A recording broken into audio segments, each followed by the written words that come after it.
What's up, Average Dad fans? Welcome back to another video. And today we're going to talk about, well, foldable phones, but not any foldable phone that actually exists. Last night on the live stream, I had a great question, essentially asking if you could create the perfect foldable phone using all parts of current foldable phones, how would it look? Well, let's talk. So firstly, I just want to do a little request / call to action. I have zero Photoshop or render skills.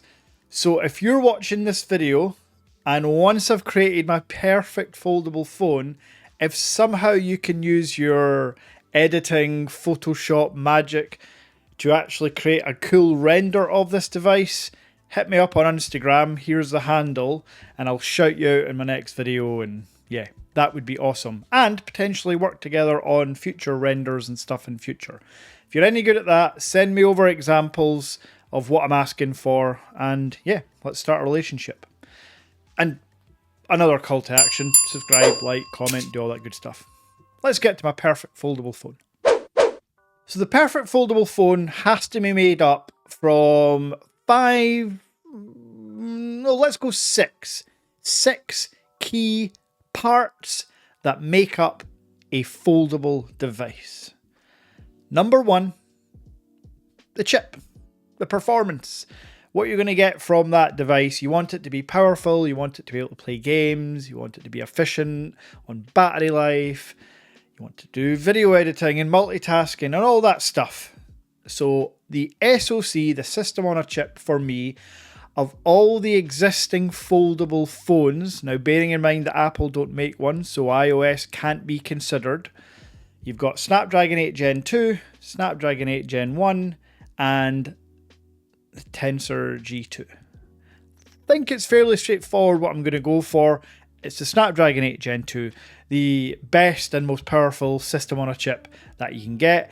Yes, I'm aware Samsung has a for Galaxy version, but in benchmarking and Geekbench testing, the 8 Gen 2 chip inside the Xiaomi Mix Fold 3 actually outperformed the Snapdragon 8 Gen 2 for Galaxy, but they're both 8 Gen 2, so that's the chip. That's what's going to power this foldable beast. Now again, internally, and we'll get to all the exciting hardware aspects, but internally, the phone needs a great battery. And of all the current mobile phones that exist in the foldable market, the Honor Magic V2 has the best batteries on the planet. The carbon, ceramic, silicon, ultra thin. Ultimately, it's near 5,000 milliamp hours, and it's the biggest foldable battery you can get. So my foldable consists of that battery crammed inside. Now for the third section, we're going to talk about software. This is fairly straightforward. While there are lots of softwares to choose from, for me there can be only one. And it's Samsung's One UI. Samsung have smashed it out the park when it comes to software. However, you can rest assured that the next three hardware categories are not going to have Samsung anywhere in sight. But yes, software has to go to Samsung. One UI is fantastic. Now, the final three sections are all based on the hardware, and for me, the most exciting parts.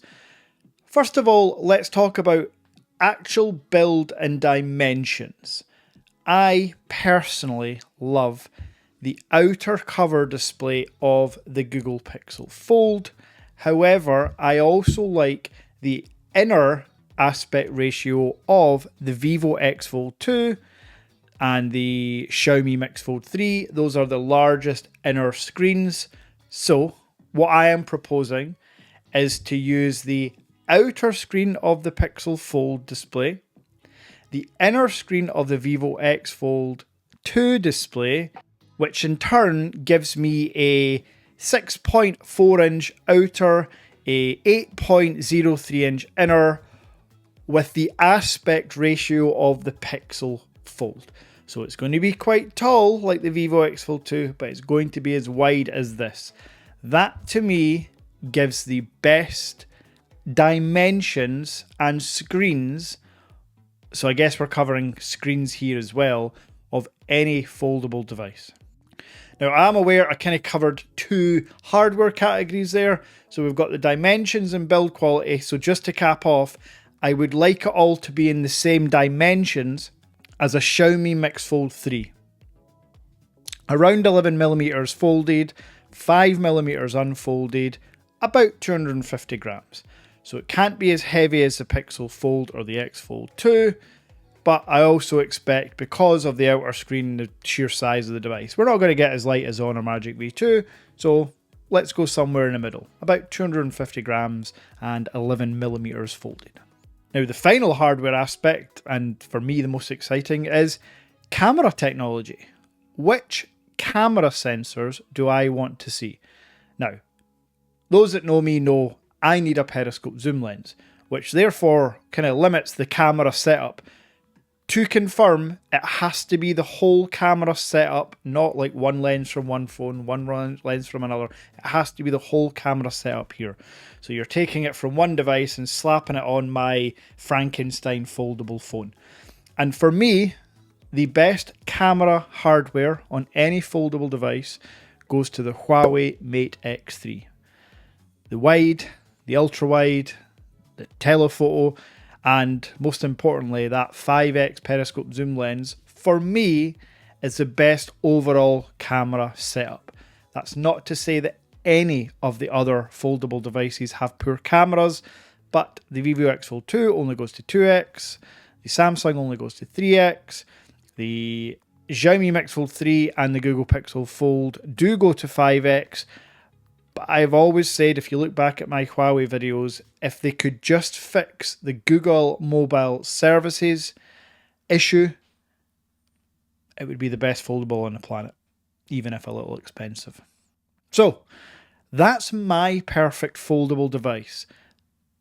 Again, to confirm, it's a Snapdragon 8 Gen 2 chip, it's the Honor Magic V2 batteries, it's Samsung's One UI software, it's the dimensions of the Xiaomi Mix Fold 3 with the displays of the Vivo X Fold 2 on the inner and the Google Pixel Fold on the outer, and in the cameras is a Huawei Mate X3.